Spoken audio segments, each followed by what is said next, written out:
Bonjour à toi, j'espère que tu vas bien. Aujourd'hui, j'ai décidé de tourner une pré-vidéo, une vidéo juste avant la vidéo. En fait, la vidéo que tu vas voir tout de suite après, c'est une vidéo que j'ai tournée il y a 2 semaines. Et entre-temps, depuis 2 semaines, j'ai décidé de créer un atelier sur la gestion des émotions. Comment réguler nos émotions intenses dans le feu de l'action. Les 2 prochaines vidéos, la vidéo d'aujourd'hui puis celle que tu vas voir la semaine prochaine sur YouTube, c'est des vidéos sur la gestion des émotions. Et je crois que c'est un thème qui est tellement important. C'est un apprentissage qu'on a tous à faire, on a tous à apprendre, on a beaucoup à apprendre pour être capable de réguler nos émotions. Donc, j'ai décidé d'aller un peu plus en profondeur, puis de créer une opportunité de coaching. Donc, l'atelier qui va avoir lieu le 6 juin prochain, c'est un atelier dans lequel je vais présenter 3 techniques qui proviennent de HeartMath pour apprendre à réguler nos émotions. HeartMath, c'est quoi? J'en parle dans plusieurs de mes vidéos. HeartMath, c'est un institut de recherche qui étudie la science du cœur. Et personnellement, j'ai 2 certifications de HeartMath parce que quand j'ai connu HeartMath, quand j'ai expérimenté les techniques, ça a changé beaucoup de choses pour moi. Ça m'a apporté beaucoup de résultats. Personnellement, je suis quelqu'un qui avait tendance à être très stressée quand je me lève le matin. Je ne savais pas vraiment pourquoi, je ne savais pas d'où ça venait. Je me levais le matin, j'avais l'impression d'avoir 1000 tâches à faire. J'avais l'impression d'être déjà submergée par les tâches qui m'attendaient dans ma journée. J'avais l'impression que je devais me dépêcher à travailler. J'étais déjà sur mon cellulaire, mon ordinateur rapidement en me levant. En pratiquant les techniques, ça m'a permis de développer beaucoup plus de sérénité. Maintenant, je suis beaucoup plus zen quand je me lève le matin et ça fait toute la différence parce que je suis capable d'avoir, en fait, je vais avoir beaucoup plus d'énergie quand je démarre ma journée. Quand on est stressé ou quand on vit des émotions intenses, que ce soit dans notre vie personnelle ou dans le sport, on dépense beaucoup d'énergie, ça prend beaucoup d'énergie et ça nous enlève de l'énergie pour notre performance. Donc, ce qu'on veut apprendre à faire, c'est réguler nos émotions, raccourcir le temps de régulation, parce que si ça nous prend 1 heure, être capable de surmonter une émotion intense, de la colère, du stress, de la frustration, de la déception, bien, c'est de l'énergie qu'on prend pour être capable de réguler notre émotion qu'on n'aura pas pour autre chose. Et quand on fait face à des défis, on a besoin d'énergie. On a besoin, plus notre batterie d'énergie est pleine, plus on va être capable de faire face à toutes sortes de situations.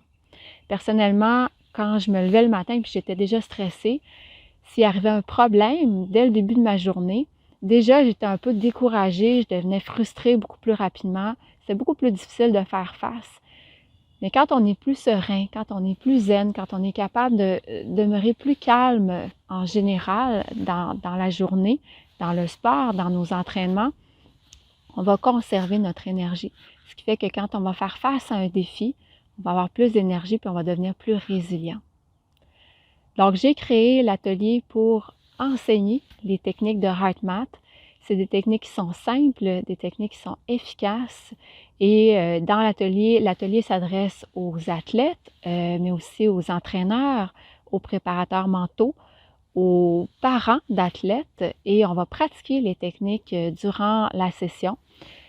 La session est enregistrée, donc tu peux la suivre en direct avec moi ou puis poser tes questions en direct ou tu peux aussi la suivre en rediffusion et il va y avoir des documents, des activités, tout ce qu'on va faire, ça va être disponible aussi sur la plateforme de formation, donc tu vas y avoir accès. Alors, si ça t'intéresse, inscris-toi. Je mets toutes les informations dans la description en bas de la vidéo. Et j'espère te rencontrer très bientôt, le 6 juin. C'est un atelier de 2 heures. Alors, je te dis à bientôt et on passe à la vidéo.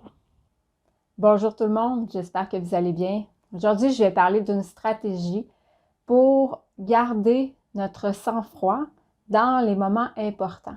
Des fois, on va vivre des émotions très, très intenses sur des points de match, par exemple, ou dans des matchs importants, dans des compétitions de qualification, dans des finales. On va être en colère quand ça va moins bien. Peut-être qu'on va vivre de l'anxiété, beaucoup de stress. Peut-être qu'on va vivre de la peur. Peut-être des fois qu'on va avoir de la déception aussi quand les choses vont moins bien. Si on veut garder notre sang-froid, la stratégie, c'est d'apprendre à réguler nos émotions. C'est ce qui va faire toute la différence. Et quand ça se produit, quand on vit une émotion intense, on a 3 choix d'attitude. On peut adopter une des 3 attitudes. Soit on va réprimer notre émotion, soit on va laisser s'exprimer notre émotion, ou soit on va exprimer notre émotion. Qu'est-ce que ça veut dire? La première attitude, c'est réprimer mon émotion. Réprimer mon émotion, c'est quand je la garde à l'intérieur de moi et que je fais comme si elle n'était pas là. Donc, par exemple, je peux commencer à me dire, c'est pas grave, ça va passer, il faut que je revienne dans le match. Quand je réprime mon émotion, des fois, on va le faire dans un match parce qu'il faut rester dans l'action. Mais généralement, je vais avoir tendance à le faire aussi en dehors des matchs, en dehors des compétitions. Je vais avoir tendance aussi à faire comme si mon émotion n'était pas là. Si je suis à l'école, si je suis au travail, même si je suis à la maison, à certains moments, je vais me dire, je ne devrais pas ressentir ça, je ne devrais pas être en colère en ce moment, c'est de ma faute, ou c'est pas grave, ça va passer, j'ai pas peur, je fais comme si j'avais pas peur. Donc, on fait comme si l'émotion n'était pas là parce que si on ressent trop notre émotion, on a peur que ça affecte notre performance, par exemple, en match ou en compétition. On a peur de peut-être exploser, faire des choses qu'on ne voudrait pas faire ou qu'on pourrait regretter éventuellement. Ou tout simplement, si on ressent trop l'émotion, si par exemple je vis de l'anxiété, il est possible que je vive encore plus d'anxiété si j'ouvre la porte et je commence à la ressentir. Donc, on va un peu cacher l'émotion à l'intérieur de nous. Le problème avec ça, c'est que ça crée des blocages. Ça crée des blocages à l'intérieur de notre corps. C'est comme si l'émotion, normalement, une émotion, ça ne dure pas longtemps.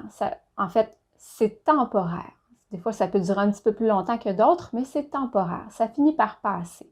Mais si on garde l'émotion à l'intérieur de soi puis qu'on essaie de la cacher, faire comme si elle n'était pas là, au lieu de juste passer, circuler dans notre corps puis repasser, elle va rester là, elle va rester prise. Et même souvent, les athlètes, tout le monde, quand on se pose la question « Où est mon émotion? » Bien, souvent, les gens vont être capables de la situer. Mon émotion est dans ma gorge, là, c'est coincé dans ma gorge, j'ai de la difficulté à parler ou même quand je parle, des fois, ça ne sort pas bien, ma voix est plus faible ou j'hésite quand je parle.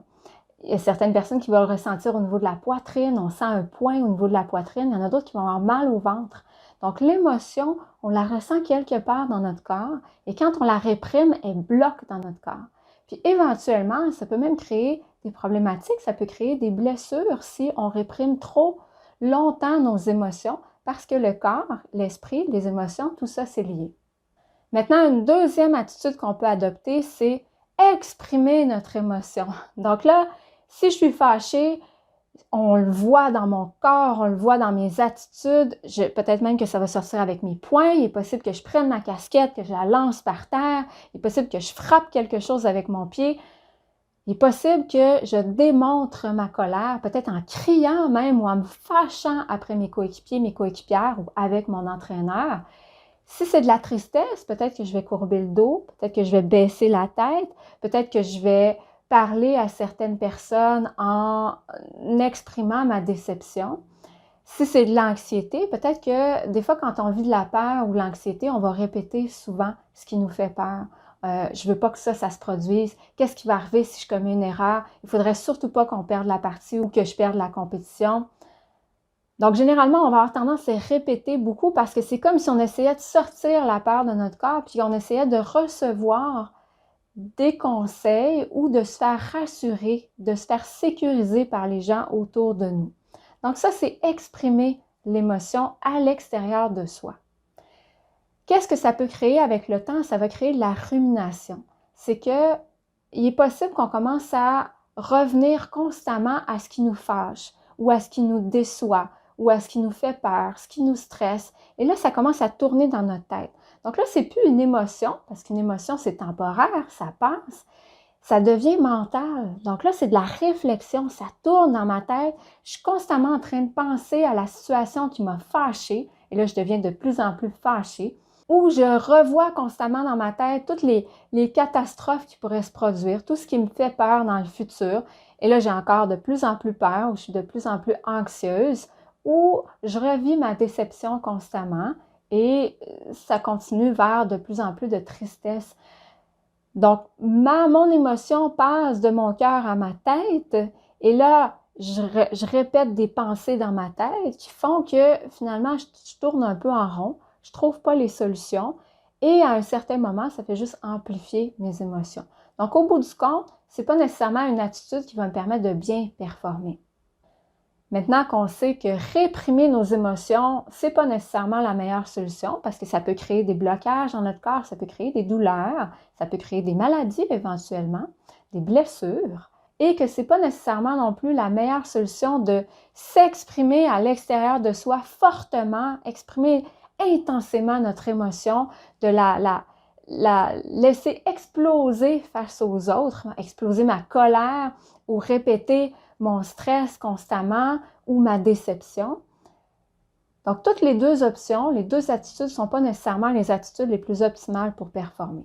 Qu'est-ce que je peux faire si je veux être entre les deux? Donc, je ne veux pas réprimer mon émotion, mais je ne veux pas non plus la laisser s'exprimer tellement fort que ça commence à créer de la rumination dans ma tête, que je commence à avoir des pensées qui vont faire durer mon émotion plus longtemps, puis augmenter même l'intensité de mon émotion.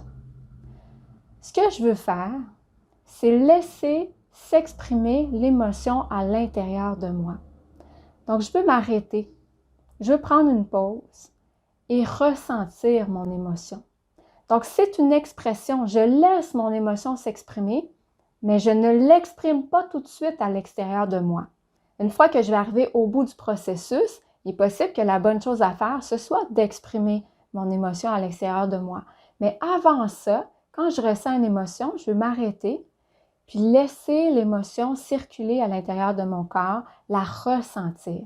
Je suis en colère, je ressens ma colère. Où est-ce qu'elle est, ma colère?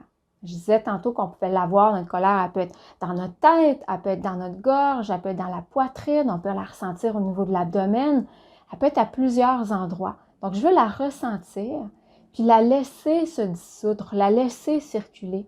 Et quand je la ressens, je peux la nommer. Comment est-ce que je me sens? Je me sens triste, je me sens déçue, je me sens frustrée, je me sens anxieuse. Donc, je veux mettre un nom, je veux mettre un mot sur mon émotion. Je la ressens et je la nomme. Et une fois que je l'ai ressentie, que je l'ai nommée, maintenant, mon émotion, tranquillement, elle va circuler. Tranquillement, je vais sentir qu'elle va se dissoudre, qu'elle va diminuer en amplitude.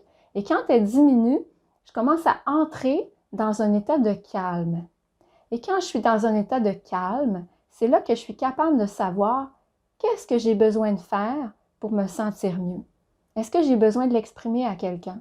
Est-ce que j'ai besoin de simplement bouger? Est-ce que j'ai besoin de passer à autre chose? Est-ce que j'ai besoin d'avoir un ami qui me raconte une blague pour me sentir mieux? De quoi est-ce que j'ai besoin pour terminer tout ça, pour que mon émotion se soit bien évaporée, bien circulée, qu'elle ait diminué en amplitude, en intensité, et que je puisse maintenant me sentir mieux et revenir sur le terrain, revenir dans la compétition, redevenir performant, être capable d'exprimer mon potentiel.